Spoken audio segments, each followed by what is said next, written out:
नमस्कार। ब्रह्म विश्व संस्कृति प्रतिष्ठान की ओर से ब्रह्मनाथ चैनल में आप सभी दर्शक मित्रों का बहुत बहुत स्वागत है। दोस्तों, आज हम एक प्रश्न से शुरुआत कर रहे हैं। प्रश्न ये धरती अपने पुत्रों से कर रही है। प्रश्न ये है कि भारत की महान संस्कृति और इस विशाल लोकशाही अपने जो नेता है वो इसको कहाँ लेकर जा रहे हैं। प्रश्न ये है मित्रों कि हम कहाँ जा रहे हैं। बिन सांप्रदायिकता, सामाजिक न्याय, मानव गौरव इत्यादि सारी बड़ी बड़ी बातें करने वाले ये जो हमारे विपक्ष के सारे जो नेता है वो अपने आप को देख नहीं पा रहे हैं। खुद परिवारवाद, भ्रष्टाचार, जात पातवाद और न जाने कौन कौन से सिद्धांत लेकर वो राजनीति में एक खेल खेल रहे हैं। ये खेल मित्रों बहुत ही नकारात्मक है और बहुत ही भयजनक भी है। क्योंकि जरा आप सोचिए, कितने वीरानों से गुजरे हैं तो ये जन्नत आज़ादी की पाई है। हमने अमूल्य बलिदान दिए हैं इस आज़ादी को प्राप्त करने के लिए और हमारे देश को अपने हाथों से संवारने के लिए। यह आज़ादी हमारा स्वावलंबन की ओर पहला कदम है और आत्मनिर्भर भारत ये हमारा लक्ष्य है। सुराज्य की व्यवस्था ये हमारा आदर्श है। हमें इस लोकशाही का अगर सकारात्मक योगदान देना है तो हमें अपने इसी शाश्वत मूल्यों और निष्ठाओं पर खरे उतरना होगा। और हम देख रहे हैं हमारे देश में जो वातावरण हो रहा है या विध्वंस जो फैलाया जा रहा है वो इस लोकशाही के बुनियादी सिद्धांतों पर ही एक बहुत बड़ा जोखिम खड़ा कर रहे हैं। हम वीर सावरकर के बारे में तो अभद्र बातें बहुत सहजता से कह देते हैं, लेकिन हमने कभी सोचा कि अंडमान की उस कार कोठरी में जो शख्स को सज़ा मिली थी उसके दिन कैसे कटे होंगे। हमारी आजकल की जेल तो बहुत कुख्यात लोगों को भी सारी सुविधाएं देती हैं नेताओं की कृपा के कारण, लेकिन अंग्रेजों के समय में जो वीर सावरकर ने सहा, अब उसकी राष्ट्रभक्ति की तरफ हम प्रश्न खड़े करें या उनसे हमें बड़ा साबित करने की कोशिश करें तो ये कितना हास्यास्पद है। हम उन नेताओं की बात कर रहे हैं जो ये बड़े बड़े सिद्धांतों की बात कर रहे हैं। ये हमारी जनता को सोचना है, हमारे प्रबुद्ध वर्ग को सोचना है, इसलिए हम ये सारी चीज़ें बता रहे हैं आपको। सामाजिक न्याय की बात करने वाले राजनीति में पासा पलटते हैं। ऐसे ही हमने एक खेल देखा बिहार की राजनीति में, सब एक हो गए, ऐसे लोग एक हो गए जो बिल्कुल नकारात्मक ढंग से जनता को अंधे भविष्य की ओर ले जा रहे हैं। वो मार्ग अंधा है और बहुत खतरा है उसमें। विद्यार्थियों, युवाओं को वो लोग समझा रहे थे कि हम सत्ता में आते ही आपको रोजगार देंगे, और जब रोजगार के लिए पटना के सड़क पर नौजवान आते हैं तो उसको कितनी बेरहमी से पीटा जाता है, हम सब ने देखा है। फिर भी आप देखिए, हमें दर्द होता है कि ऐसी झूठी बातें करने वालों के सामने भी प्रबुद्ध वर्ग मौन खड़ा रहता है और कोई प्रश्न नहीं करता। ये बड़े दुख की बात है। दोस्तों, यही नीतीश बाबू जब सरकार में थे और अग्निपथ के सामने जब विरोध हुआ था तो कितनी सरकारी संपत्तियों को जला दिया गया था। तब पुलिस ने कोई लाठी नहीं चलाई थी, किसी को नहीं पकड़ा था, किसी को नहीं रोका था। सरकार में होते हुए सरकारी मूल्यों का ध्वंस, इससे बड़ा ये और हमारे पास साक्षी क्या होता है। ये इन लोगों का चलन और व्यवहार और संस्कार सत्ता के लिए कैसे तड़पते हैं, ये दिखाता है। दोस्तों, पंजाब के चुनाव के समय जो चेनी जी ने किया, हमारे प्रधानमंत्री जी को जो रिस्पेक्ट देना चाहिए वो तो नहीं दिया, उल्टा भारत पाकिस्तान की बॉर्डर पर उन्हें अकेला छोड़ दिया। रास्ते और सारे अधिकारियों गायब हो गए और उस प्रधानमंत्री जी की सिक्योरिटी को एक बहुत बड़ा सवाल आकर खड़ा हो गया। कोई देश में कभी ऐसा बनता है कि अपने प्रधानमंत्री जी को इस तरह के व्यवहार के साथ उनका अपमान करें?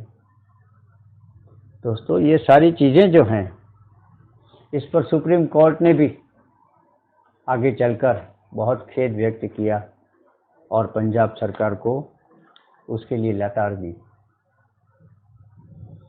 हाल ही में हम देख रहे हैं कि झारखंड जो खनिज संपदा वाला एक प्रदेश है, वहाँ की राजनीतिक पार्टियों ने खनिज संपदा पर कब्जा करने के लिए वहाँ के मुख्यमंत्री श्री ही खुद बैठ गए, खदानों के मालिक बन गए।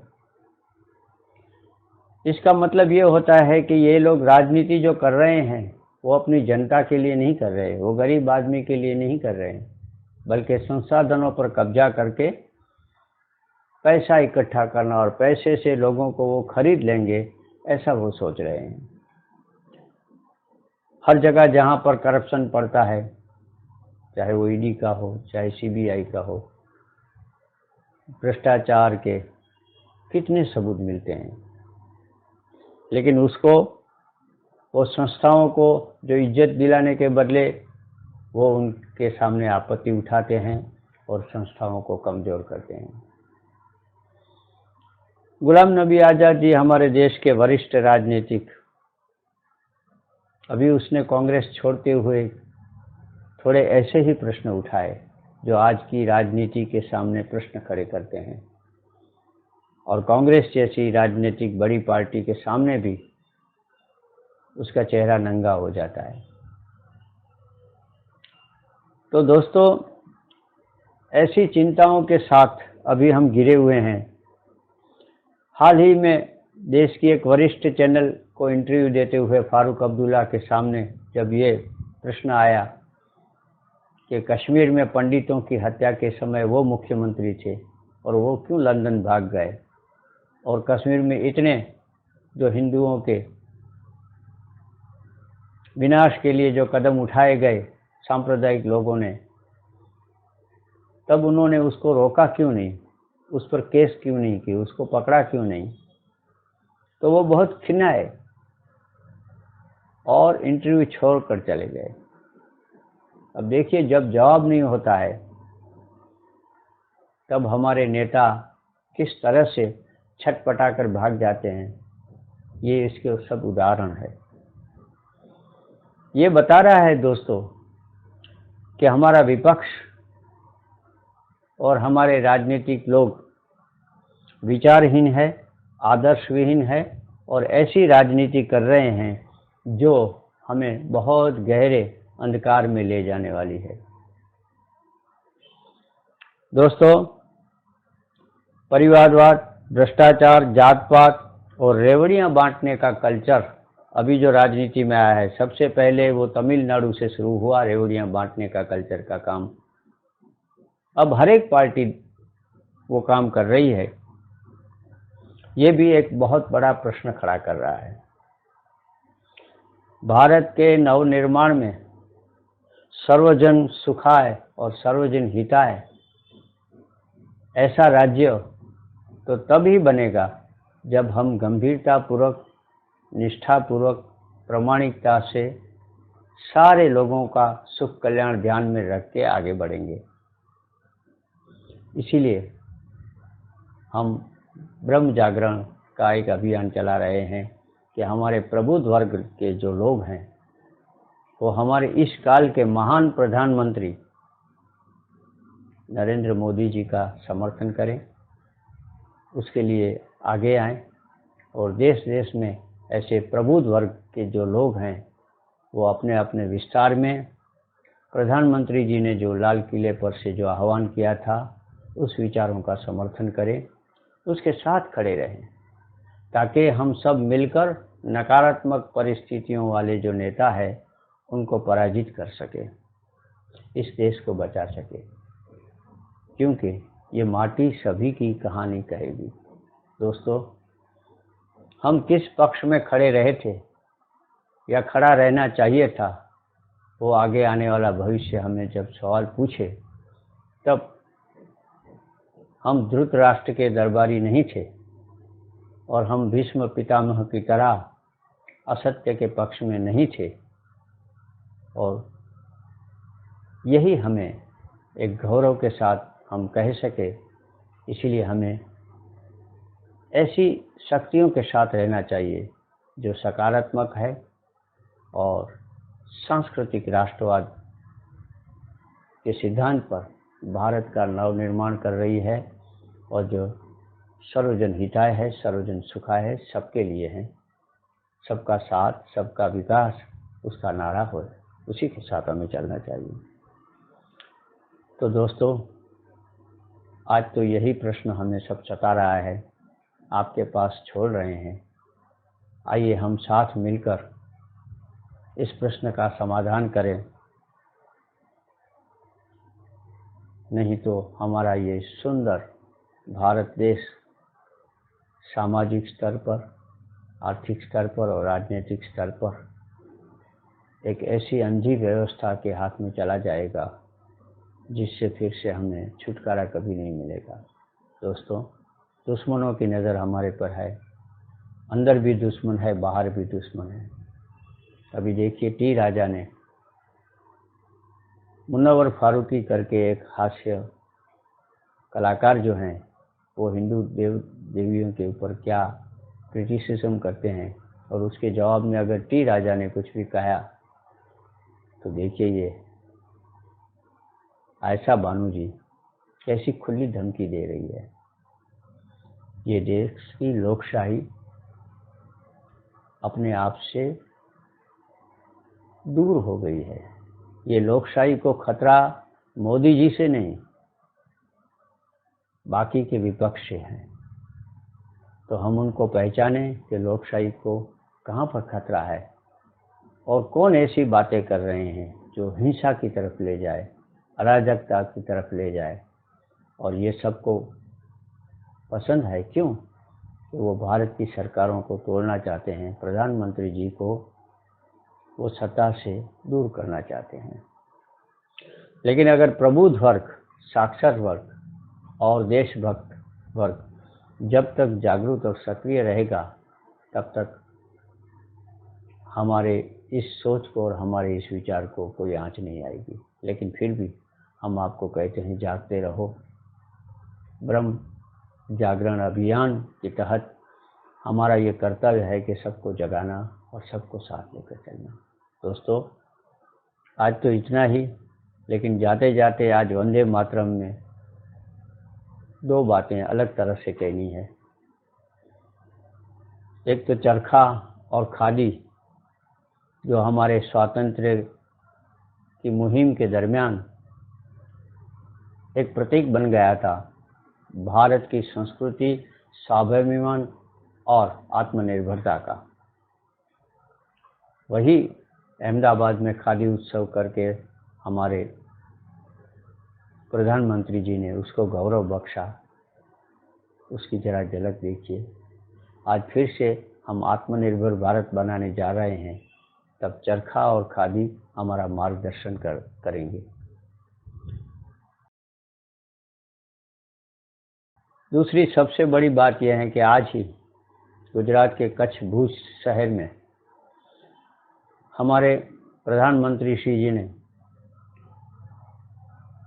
एक बहुत ही बड़ी बात कही। ये बात वही थी कि हमें भारत को कैसे बनाना है और उसके जो दूर रह गए, जो छूटे हुए विस्तार है, जो विकास से वंचित रह गए थे, उनको कैसे फिर से नंदनवन बनाना है। तो प्रधानमंत्री जी ने अपना काम कच्छ में दिखाकर भारत को और दुनिया को एक ऐसा नमूना दिया है।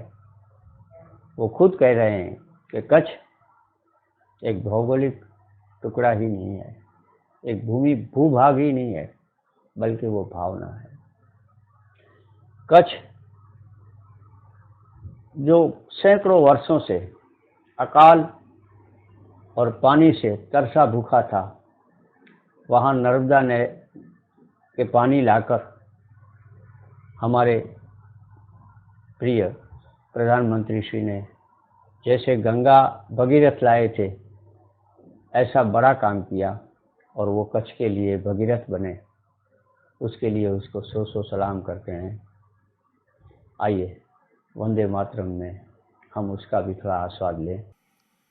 2001-2 भूकंप के उस कालखंड में विपरीत परिस्थिति में मैंने जो कहा था, वो आज आपकी आंखों के सामने सत्य बनकर के उभरा हुआ है। इसीलिए कहता हूं, आज हिंदुस्तान आपको बहुत कुछ कमियां नजर आती होगी। 2047 में मैं आज सपना देख रहा हूं दोस्तों, जैसा 2001-2 में मौत की चादर ओढ़ करके जब हमारा कच्छ था, तब जो सपने देख करके आज करके दिखाया, 2047 में हिंदुस्तान भी करके दिखाएगा। जो कच्छ हमेशा सूखे की चपेट में रहता था, जहां पानी जीवन की सबसे बड़ी चुनौती थी, वहां आज कच्छ जिले के हर घर में नर्मदा का पानी पहुंचने लगा है। और मुझे तो सैकड़ों बार कच्छ आने का सौभाग्य मिला है। और यहां की दाबेली,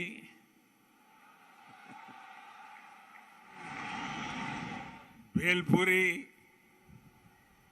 हमारी कच्छ की पतली छाछ, कच्छ की खारेक, केसर का स्वाद, क्या कुछ नहीं है। पुरानी कहावत है कि मेहनत का फल मीठा होता है। कच्छ ने इस कहावत को जमीन पर उतार कर दिखाया है। मुझे खुशी है कि फल उत्पादन के मामले में कच्छ आज पूरे गुजरात का नंबर 1 जिला बन गया है। यहां के ग्रीन डेट्स, केसर आम, अनार और कमलम ऐसे कितने ही फल देश में ही नहीं बल्कि विदेश में भी अपनी मिठास लेकर जा रहे हैं।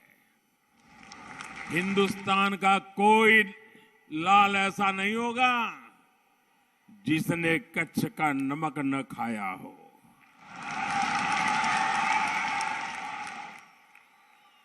जहां 30 से ज्यादा सॉल्ट रिफाइनरीज है, भाई और बहनों, एक समय था जब कच्छ में कोई सोलर पावर, विंड पावर के बारे में सोच भी नहीं पाता था। आज कच्छ में करीब करीब 2500 मेगावाट बिजली सोलर और विंड एनर्जी से पैदा होती है। साथियों, बीते 2 दशकों में कच्छ की, गुजरात की इन धरोहरों को सहेजने, उन्हें दुनिया के सामने लेने के लिए निरंतर प्रयास किया जा रहा है। कच्छ का रण, धोरडो, टेंट सिटी, मांडवी बीच आज देश के बड़े टूरिस्ट डेस्टिनेशन बन रहे हैं। यहां के कारीगरों, हस्तशिल्पियों के बनाए उत्पाद आज पूरी दुनिया में जा रहे हैं। निरोना, भुजोड़ी और अजरकपुर जैसे गांवों का हैंडीक्राफ्ट आज देश दुनिया में धूम मचा रहा है। कच्छ की रोगन आर्ट, मड आर्ट, बांधनी, अजरक प्रिंटिंग के चर्चे हर तरफ बढ़ रहे हैं। कच्छ की शॉल और कच्छ की कढ़ाई को जीआई टैग मिलने के बाद इनकी डिमांड और बढ़ गई है। इसलिए आज गुजरात में ही नहीं बल्कि देश दुनिया में चर्चा होने लगी है। जिसने कच्छ नहीं देखा उसने कुछ भी नहीं देखा।